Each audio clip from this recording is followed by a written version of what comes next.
Hello friends, எல்லோரும் எப்படி இருக்கீங்க? இந்த வீடியோவில் நம்ம யஸ்வந்த்பூர் ஏபிஎம்சியில் இருந்து வெங்காயத்தை ஹோல்சேலாக எப்படி கொள்முதல் பண்ணுறது, இப்போது அங்கே விலை எப்படி போகுது அப்படின்னு சொல்லி கேட்டிங்கன்னா, வெறும் ₹2 வெங்காயம் பார்த்திங்கன்னா சேல்ஸ் ஆகிட்டு இருக்குது.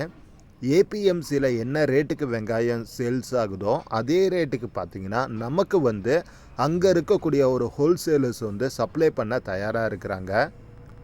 கூடவே பார்த்திங்கன்னா இவங்க வெங்காயம் மட்டும் சப்ளை பண்ணலை, உருளைக்கிழங்கு, இஞ்சி, பூண்டு இதுவும் பார்த்திங்கன்னா சப்ளை பண்ணுறாங்க. பூண்டுலாம் பார்த்திங்கன்னா ஒரு கிலோ 30, 31, 32 இந்த ரேட்டில் இருந்து, அதாவது நல்ல குவாலிட்டியான பூண்டு இந்த ரேட்டுக்கே பார்த்திங்கன்னா அவங்கக்கிட்ட அவைலபிளாக இருக்குது. அதுவும் பார்த்திங்கன்னா அவங்க சப்ளை பண்ண தயாராக இருக்கிறாங்க. அண்டு டிரான்ஸ்போர்ட்லாம் பார்த்திங்கன்னா இவங்களே நமக்கு ரெடி பண்ணி கொடுத்துருவாங்க. இது இல்லாமல் நீங்கள் நாசிக்கில் இருந்து வெங்காயத்தை கொள்முதல் பண்ணலாம் அப்படின்னு சொல்லி நினைக்கிறீங்கன்னா அதை பற்றி நீங்கள் கமெண்டில் மென்ஷன் பண்ணுங்கள். ஸோ எந்த அளவுக்கு எனக்கு கமெண்ட்ஸ் வருதோ அதுக்கு ஏற்ற மாதிரி நான் அது சம்மந்தமான வீடியோஸும் பார்த்திங்கன்னா ரெடி பண்ணி அப்லோட் பண்ண தயாராக தான் இருக்கிறேன். இப்போ நம்ம இந்த யஸ்வந்த்பூர் ஏபிஎம்சியிலேருந்து வெங்காயம் பிஸ்னஸ் நம்ம எப்படி பண்ணுறது அப்படின்னு சொல்லி பார்க்கலாம் வாங்க. இங்கே பார்த்தீங்கன்னா ஆவரேஜாக ஒரு கிலோ வெங்காயம் வெறும் ₹2 ஸ்டார்ட் ஆகுது. சரிங்களா? அந்த வெங்காயம் சைஸ் வைஸ்லாம் பார்த்திங்கன்னா கொஞ்சம் ஆவரேஜாக ஸ்மால் சைஸாக தான் இருக்கும். இதுவே கொஞ்சம் நல்ல மீடியம் சைஸாக இருக்கணும் அப்படின்லாம் சொல்லி நினச்சிங்கன்னா ஒரு கிலோ ₹7, ₹8 இந்த ரேட்டுக்கு பார்த்திங்கன்னா போகுது. அண்ட் ஒரு 45 mm 50 mm இந்த சைஸில் இருக்கக்கூடிய வெங்காயம் நீங்கள் கொள்முதல் பண்ணுற மாதிரியாக இருந்தால் அதோடைய விலை பார்த்திங்கன்னா ஆவரேஜாக ஒரு 11, 12, 13 இந்த ரேட்டுக்கு பார்த்திங்கன்னா போய்கிட்டு இருக்குது. வெங்காயத்தில் பார்த்திங்கன்னா முக்கியமாக நீங்கள் தெரிஞ்சிக்க வேண்டியது முதல்ல சைஸு. சரிங்களா? நம்ம ஏரியாவை பொறுத்தவரையிலையும் ஒரு 35 mmலேருந்து 55 mm இந்த சைஸில் இருக்கக்கூடிய வெங்காயம் ஆவரேஜாக அதிகமான அளவுக்கு சேல்ஸ் ஆகும். இந்த சைஸ் நீங்கள் தெரிஞ்சுக்கிட்டீங்க. அதுக்கு அடுத்து இதில் என்ன ரொம்ப முக்கியம் அப்படின்னு சொல்லி கேட்டிங்கன்னா, சிங்கிள் பட்டி, டபுள் பட்டி அப்படின்றது 2 கேட்டகரியாக வெங்காயத்தை பிரிப்பாங்க. அதை நீங்கள் தெரிஞ்சுக்கணும்.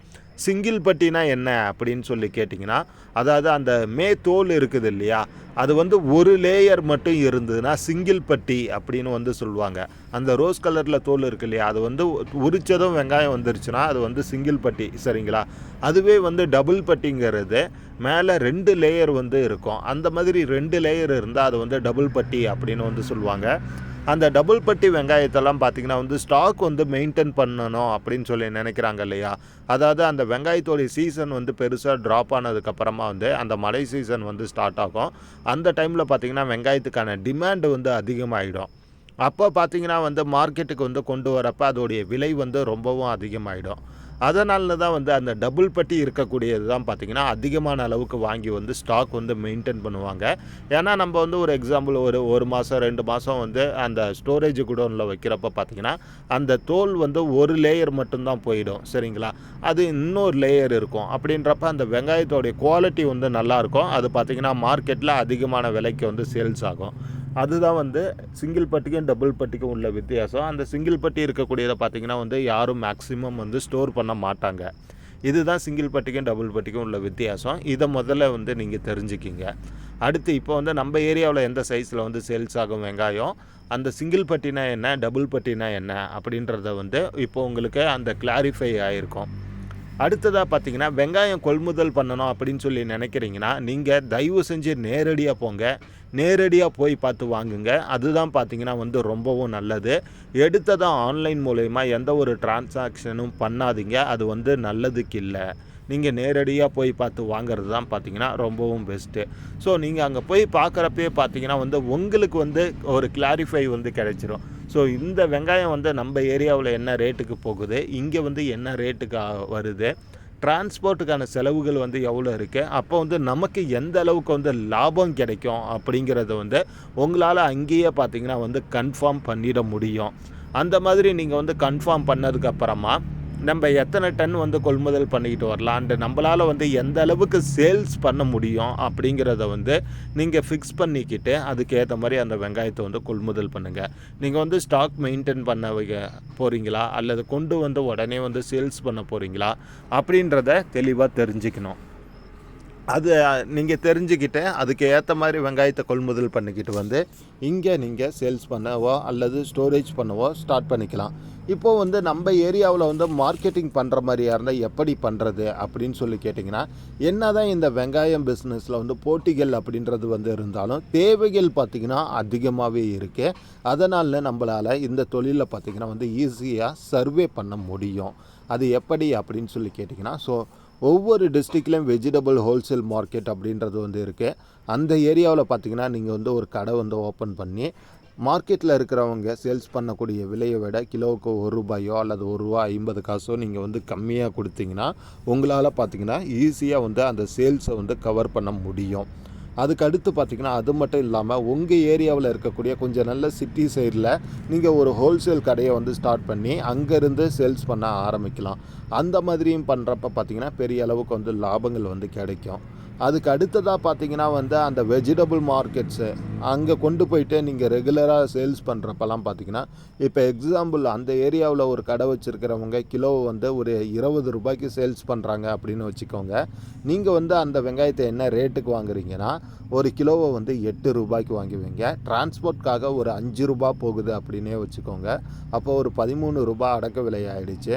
அவங்க ₹20 சேல்ஸ் பண்ணுறப்ப நீங்கள் பார்த்தீங்கன்னா தாராளமாக ஒரு ₹5 மார்ஜின் வச்சு ஒரு கிலோவை ₹17 வந்து சேல்ஸ் பண்ண முடியும். ஸோ அந்த மாதிரி சேல்ஸ் பண்ணுறப்ப அந்த ரீட்டெய்லர் வந்து அந்த ரேட்டுக்கு வந்து பண்ணுவாங்களா அப்படின்னா பண்ண முடியாது அவங்களால.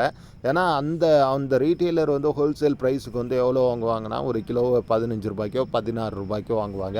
அவங்களுக்கு அந்த டிரான்ஸ்போர்ட் செலவு இருக்குது, லோக்கல் டிரான்ஸ்போர்ட் செலவு இதெல்லாம் போக ஒரு கிலோவுக்கு பார்த்திங்கன்னா ஆவரேஜாக ஒரு ₹2 ₹3 தான் லாபம் கிடைக்கும். ஆனால் நீங்கள் வந்து நேரடியாக அந்த வெங்காயத்தை விவசாயிகள்கிட்டருந்து கொள்முதல் பண்ணிக்கிட்டு வந்து பண்ணுறப்ப பார்த்திங்கன்னா உங்களால் வந்து ரொம்பவும் கம்மியான விலைக்கு வந்து டைரெக்டாக ரீட்டெயில் வந்து பண்ண முடியும். அதே போல் தான் லைனும் வந்து கவர் பண்ணுறது. லைன் கவர் பண்ணுறது அப்படின்னா நீங்கள் வந்து ஒரு டாடா ஏசி மாதிரி இருக்கக்கூடிய வெஹிக்கிளில் லோடு வந்து ஃபில் பண்ணிக்கிட்டு ஒவ்வொரு ஏரியாவை கொண்டு போயிட்டு சேல்ஸ் பண்ணுறது. இன்றைக்கி இந்த மார்க்கெட்டிங்கை பார்த்திங்கன்னா வந்து மிகப்பெரிய சிட்டிலேயும் வந்து பண்ணிக்கிட்டு தான் இருக்கிறாங்க. ஏன்னா அப்படி பண்ணுறப்ப அந்த சேல்ஸ் வேல்யூ பார்த்திங்கன்னா ரொம்பவே வந்து அதிகமாகும். நமக்கு கிடைக்கக்கூடிய லாபமும் பார்த்திங்கன்னா பல மடங்கு அதிகமாகும். ஸோ நீங்கள் வந்து எந்த அளவுக்கு வந்து ப்ராப்பராக மார்க்கெட்டிங் பண்ணுறீங்க அப்படின்றத பொறுத்து தான் உங்களுக்கு கிடைக்கக்கூடிய ப்ராஃபிட் அது வந்து மாறுபடும். மற்றபடி உங்களால் ப்ராப்பராக இந்த பிஸ்னஸ் வந்து பண்ண முடியும் அப்படிங்கிற ஒரு நம்பிக்கை உங்ககிட்ட இருக்குது அப்படின்னா நீங்கள் தாராளமாக இந்த பிஸ்னஸை வந்து ஸ்டார்ட் பண்ணுங்கள். கூடவே இந்த வீடியோவை பற்றின உங்களுடைய கருத்துக்களை மறக்காமல் கமெண்டில் சொல்லுங்கள். அண்ட் வீடியோ பிடிச்சிருந்தா ஒரு லைக் அண்ட் ஷேர் பண்ண மறக்காதீங்க.